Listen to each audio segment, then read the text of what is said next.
안녕하세요. 건강한 의사 최동환 원장입니다. 오늘은 만성적인 소화불량 환자를 위한 식습관에 대해서 한번 나눠보도록 하겠습니다.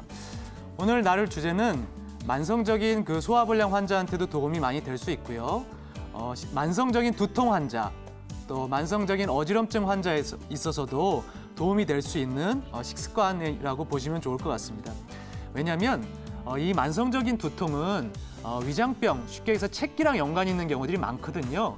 그래서 소화가 안 되면 머리가 아파요. 이런 환자들 참 많이 봅니다. 따라서 이런 건강한 식습관을 통해서 위장 기능이 좋아지면 만성적인 두통에도 도움이 될 수 있는 그런 식습관이라고 생각해 보시면 좋을 것 같습니다. 자, 첫 번째, 일단은 식사 시간을 일정히라고 제가 한번 적어봤습니다. 식사 시간을 일정히라고 적었는데요. 아침은 한 7시에서 8시 정도를 보통 권해드리고요. 점심은 12시에서 1시 정도를 보통 권해드립니다. 그리고 저녁은 한 6시에서 7시 정도를 권해드리고 있는데요. 물론 여기서 이게 딱 지킨다기보다 이 앞뒤로 30분 정도까지는 괜찮다고 봅니다.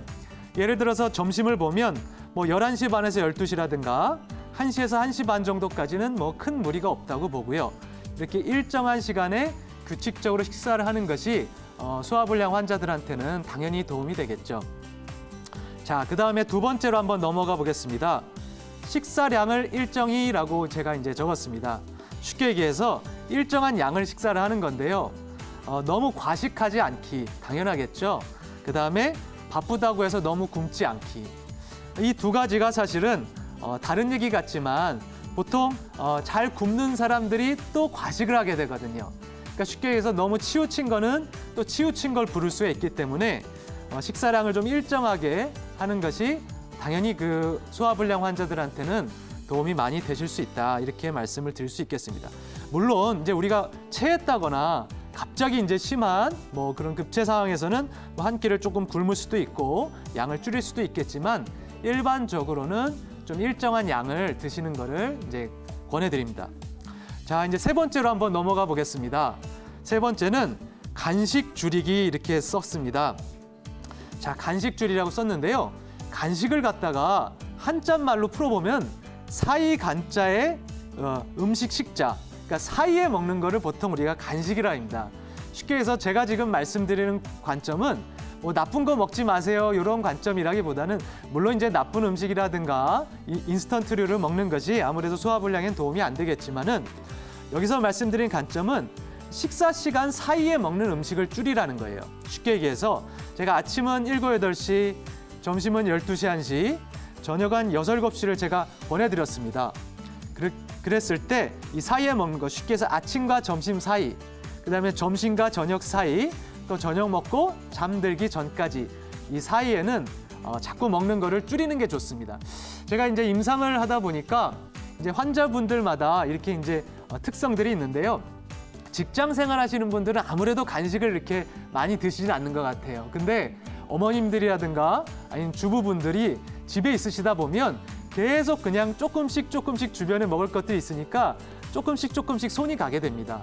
그래서 식사 때 식사하는 것 외에도 자꾸 들어가는 경우들이 많은데 사실은 이런 부분들만 좀 줄여주시고 아니면 제한을 해주셔도 만성적인 소화불량에는 상당히 큰 변화가 나타날 수도 있습니다. 그래서 그런 간식을 좀 줄이는 부분에 대해서 얘기 드렸고요. 물론 이제 누굴 만난다거나 너무 배고플 때 아니면 뭐 이제 당뇨에 있어서 저혈당이 온다든가 이런 분들은 조금 예외적으로 보셔야겠지만 일반적인 만성 소화불량 환자분들에 있어서는 간식을 줄이는 것만으로도 아니면 피하는 것만으로도 제가 볼 때는 좀 많은 변화들이 나타날 수 있다 말씀을 드립니다. 이제 두 번째는 야식이라고 이제 제가 한번 또 적어봤는데요.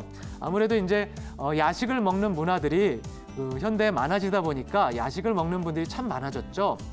그러다 보니까 야식을 또 드시면 이게 이제 식적, 쉽게 해서 이제 한의학적으로 볼 때는 뭐 채기라고 볼 수도 있고 또 나아가서 이제 담적까지도 연결이 될 수가 있는데 이런 것들이 쌓이게 되면 특히나 두통이라든가 어지럼증, 뒷목 통증, 물론 이제 소화불량은 당연하겠고요. 이런 것으로 연결될 수가 있습니다. 그래서 오늘 뭐 어깨 통증에 대해서 주제를 많이 나눴는데 이런 분들도 당연히 야식이 좀 부담될 수 있고 만성 두통 환자들도 부담이 될 수 있습니다. 제가 봤던 환자 중에 기억에 남는 환자가 있는데요. 만성 두통 때문에 오셨어요. 그래서 이제 약을 처방을 해드리고 식습관, 생활습관을 이렇게 한 달 정도에 대해서 잘 설명을 드리고 한 달 후에 내원을 하셨어요. 그래서 이것을 그동안 철저하게 지키다가 딱 하루 자기가 야식을 먹었다 그러시더라고요. 그랬더니 그 다음날 머리가 아픈 걸 느끼고서 아, 내 두통이 이 식습관이랑 연관이 있구나.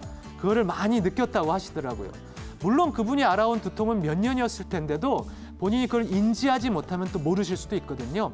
그러니까 내가 먹는 야식과 나의 위장병과 두통이 연결이 될 수 있다는 부분에 대해서도 한번 생각해 보시는 것도 좋겠습니다.